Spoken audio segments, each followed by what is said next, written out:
Investissement immobilier, quelle durée de crédit choisir? Plutôt 5, 10, 15, 20, 25 ans, 30?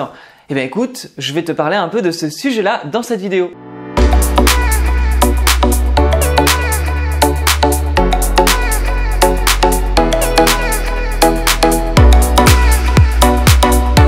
Moi c'est Nico du blog Oser Investir, j'investis dans la colocation à distance et sans CDI. N'hésite pas à t'abonner à ma chaîne YouTube afin de suivre un peu toutes mes vidéos, mais tu peux aussi télécharger mon guide gratuit des villes les plus rentables pour faire de la colocation. Le lien se trouve juste en dessous de la vidéo. Quand j'ai commencé à investir, je me souviens avoir eu une discussion même un petit peu houleuse avec un ami qui m'expliquait par A plus B qu'il fallait absolument faire des courtes durées au niveau du crédit parce que plus vite j'aurais remboursé le bien, plus vite je pourrais gagner de l'argent. Et moi je tentais de lui expliquer que ce n'était absolument pas ma stratégie et que je voulais absolument garder des plus longues durées, mais lui ne comprenait absolument pas ce schéma-là. Il avait comme des œillères si tu veux et il n'était pas du tout ouvert à la discussion, mais il était tout simplement coincé dans ce qu'on appelle une éducation qu'il avait pu avoir, une éducation qu'on peut aussi avoir au niveau des médias, au niveau de la presse, etc. où le mieux c'est de faire sur de la courte durée et finalement on n'est pas vraiment dans une démarche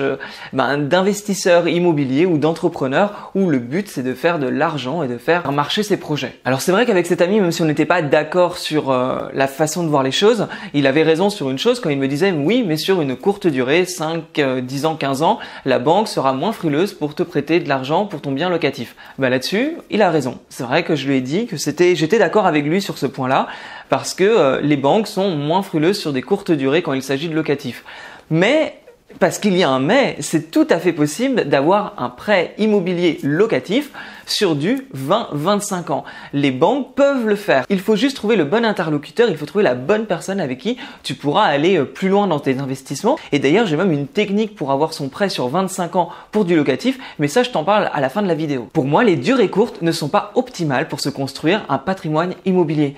Il faut profiter en fait du levier bancaire que l'on a aujourd'hui à disposition en France pour justement pouvoir avancer, enchaîner les biens et tout simplement ne pas avoir un taux d'endettement qui va exploser.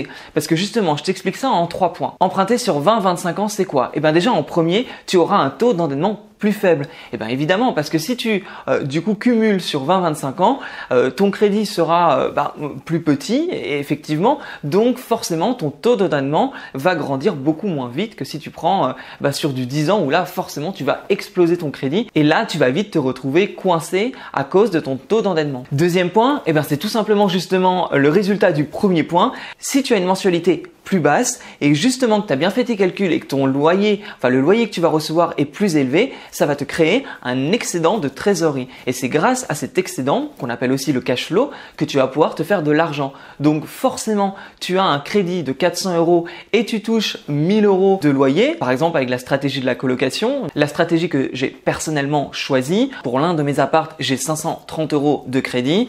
J'ai 4 chambres dans cet appartement, ce qui me fait un loyer de 1560 €.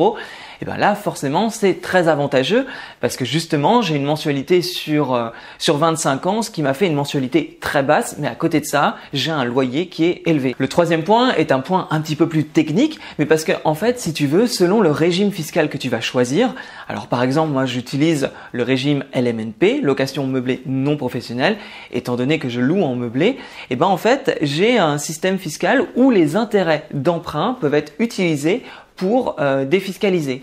Donc si tu veux, là encore, on est sur quelque chose de positif parce que les intérêts d'emprunt me servent à payer moins d'impôts. Les intérêts d'emprunt ne sont pas la seule cause pour ne pas payer d'impôts sur plusieurs années, mais ça en fait partie. Donc tu peux constater ici que emprunter sur une longue durée avec des intérêts d'emprunt, ça n'est absolument pas négatif. Tu peux les utiliser justement de manière fiscale. N'oublie pas, en France, on a vraiment cette chance d'avoir les banques qui peuvent nous suivre pour des investissements immobiliers. Il faut se servir de cet effet de levier et en profiter. Avant de te donner la technique pour emprunter sur 25 ans quand tu fais du locatif, je récapitule. Finalement, emprunter sur une longue durée, 20-25 ans, ça permet quoi? D'avoir un taux d'endettement plus faible, d'avoir un cash flow plus important et d'utiliser la défiscalisation grâce aux intérêts.